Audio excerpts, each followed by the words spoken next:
Okay, so if you've been following my channel, you know that I've been putting together the 6-liter. And let me show you the backside just because it looks cool.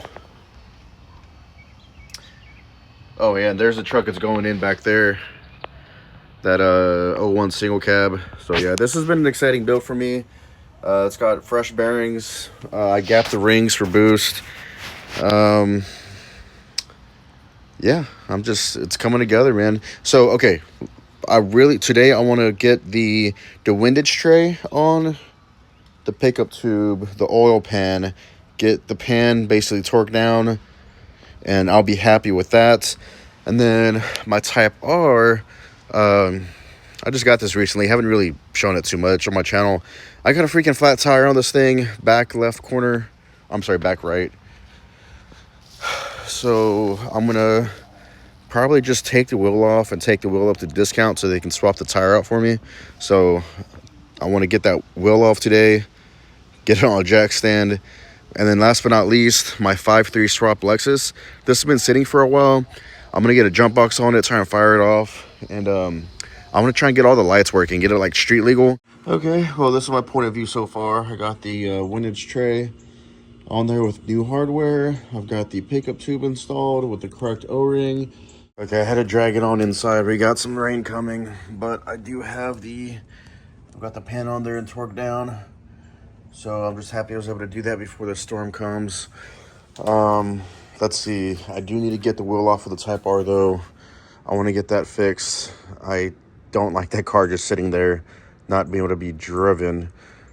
Holy crap. Okay, I got the wheel off. Meow. All right, I kind of ran out of time. But at least I got the windage tray, pickup, and an oil pan on the 5.3. Got the wheel off of the Type R. That's just surface rust. I know someone's going to comment about that. But if it sits for like 2 days or more, especially if it rains, that's what happens. Loaded up and ready to go. Oh yeah, I do have some new wheels coming. I'm not going to tell you what they are until they're actually on the Type R. I'm excited for them. All right, so good morning, fellas. Finally got the Civic back on the road. Brand new tire, freaking $440 later for this damn Michelin. Anyways, just in time, I got a buddy that wants to race today. He has it's like a modified GS350. I want to say it has like headers, probably full exhaust, intake. I don't know, he's done some bolt-ons and stuff. So he wants to run just to see kind of where we stand. So I'm all for it. I'm all for having fun and a good time. So I'm going to post the results of that after this. And then when I get home, I'm going to start working on the SC300 and getting a master switch mounted up and installed. Like a battery master disconnect switch, I should say.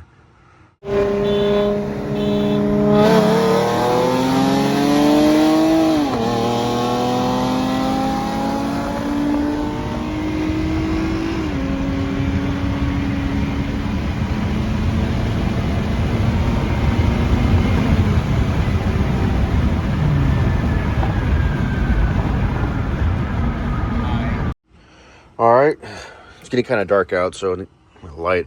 I got a brand new battery set in here. I think the plan is, I see guys switch the positive side, but I'm gonna put the disconnect on the ground side just because it's closest to the side here. I don't know, I just think the ground being switched would be easier in this case. And also, here's like the main relay for the fuel pump. I think I'm gonna run the ground to the ground cable that I bought because it has like an auxiliary wire hanging off of it, so that way I can shut off the ground of the battery and the fuel pump ground. It'll cut power and immediately kill the fuel pump. And obviously the battery's here in the corner, right? So just a super convenient spot. I'm thinking like right here for the switch, so you can hit it from outside the car. Probably like right in here. So I'm just gonna go for it. I'm just gonna put a big old hole right here and start working on installing this race car, right? So it's gonna have a master switch right here, kind of hanging out the side of the car. So I guess might as well not be too picky about this and just start going at it, I guess. Yeah, this feels weird.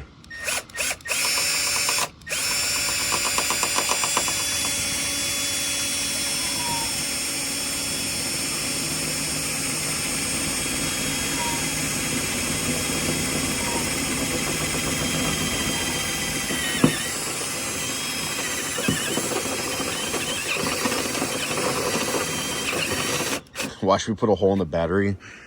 Where are we coming out of? All right, that's pretty much exactly where I wanted to be. We're good. Thank God.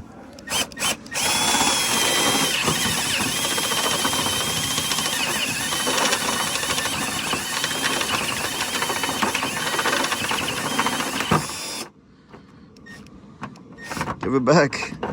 We've got full penetration.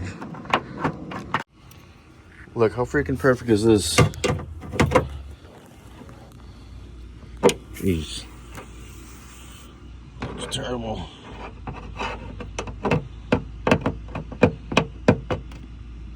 Beautiful. I think that was a that step bit, I think went up to 3/4. That just so happened to be like the exact diameter I needed.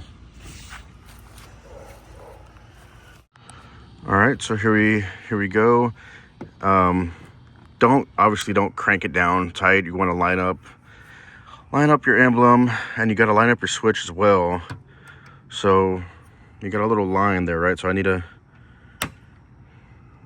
just gonna kind of force it. Right, I'm like rotating the whole switch because the jam nut isn't locked down. Jesus, it's like a zoo. Rotate it so right there it's lined up with the on. Jeez, I'm sorry about all the barking, guys. Long story short, I'm just trying to line it up. I'm gonna tighten down this Phillips, switch it, make sure it's all lined up. That's it.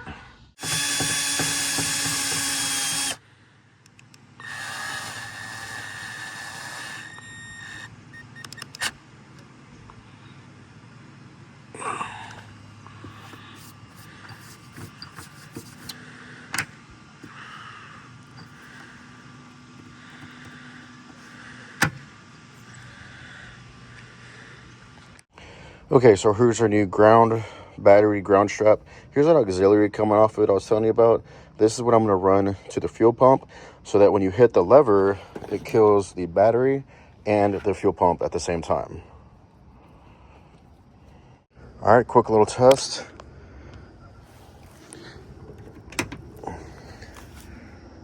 We've got a single interior light. I'm going to flip the switch. Kills the power. Sweet. So yeah, all this basically is a battery ground switch, right? So here it is. I feel safer having a switch on a ground. I don't know, something about having power cables run through this, and I just feel like that's more risky as far as like something shorting out, right? So I just like switching ground whenever possible, but you know, you do you. And I'm gonna do this tomorrow. I'm gonna put a ground wire going from here to the fuel pump relay. So like I said, whenever I switch the lever, it cuts the relay. And I think after that we'll be done. I do need to get a proper strap to mount this battery so it's not all just bouncing around back here. Jeez, what a mess. I'm gonna work on a little bit of looming just because of how crazy everything looks right now. I'm going to redo this little section. I'm going to loom the ground and probably the 2 grounds, the power, and just, I don't know, just clean it up. It looks kind of messy right now, that's for sure. So I've been messing with 2 different types of loom lately, and let me tell you which one I've found to be a lot more easy to work with and just overall looks better when you're done. So you've got this loom here that's sealed all the way around, and you've got to feed the wire through the end. So what I've noticed with these is that they bunch up. If they come together, they just kind of start to squish out, and they don't look neat. They don't stay nice and slim. Like if you have too much slack, it starts to look bad. Like it opens up. I don't know, man. It's hard to explain. So they're hard to install because you have to de-pin it most of the time, slide it through. But what I found is this style. So this you can install after the fact because it opens up. It's like a typical, like those plastic looms, except it's braided. It opens up so you can slide it on over the wires after everything's installed. So that's what I'm doing here. These look like a mess, as you saw, so I'm converting it over to these. It just looks a lot nicer. It's not going to bunch up. You don't really have to use 1,000 zip ties to keep it snug on the wire. It just hugs it. This is like half the diameter of what it goes up to. It's rolled, and it's just like, just hugs the cable, man. It just makes it look so much nicer. So here's this ground going from the battery to the switch. I'm gonna do the power and this ground going up there, and hopefully, I mean, it should help a little bit. So it makes it look better, and it also adds like a small line of protection from anything abrasive, like possibly rubbing through the cable and causing a short. So that's kind of a dual purpose thing. So let me get working on these two, and then we're basically, after I strap the battery down, this car's gonna be ready to drive. All right, guys, I know it's not perfect, but you can't deny that this is 100 times better than just visible wires. And I can spend more time with this and do a little more tucking and make it clean. But hey, man, it's definitely going in the right direction. Let's go for a fire up.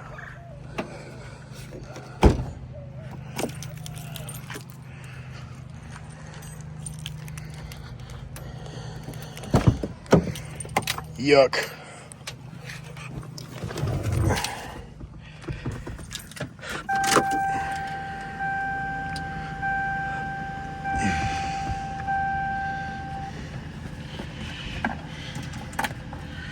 Please start. Nice. I haven't started this car in months.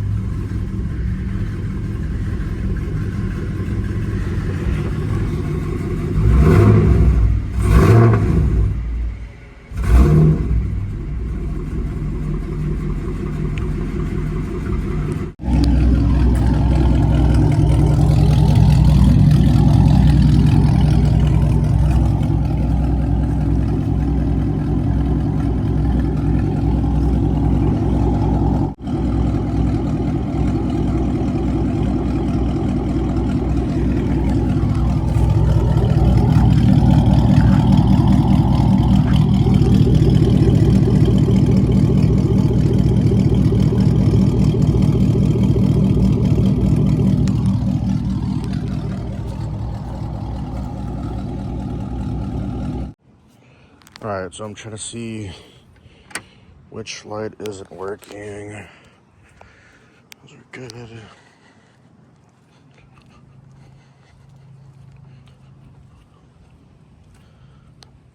one's good. All right, so this turn signal is this one right here. I'm gonna go ahead and check the tail lights and the headlights. Okay. Tail lights are good. Let me make sure both headlights are on. Both headlights are on. Check high beams.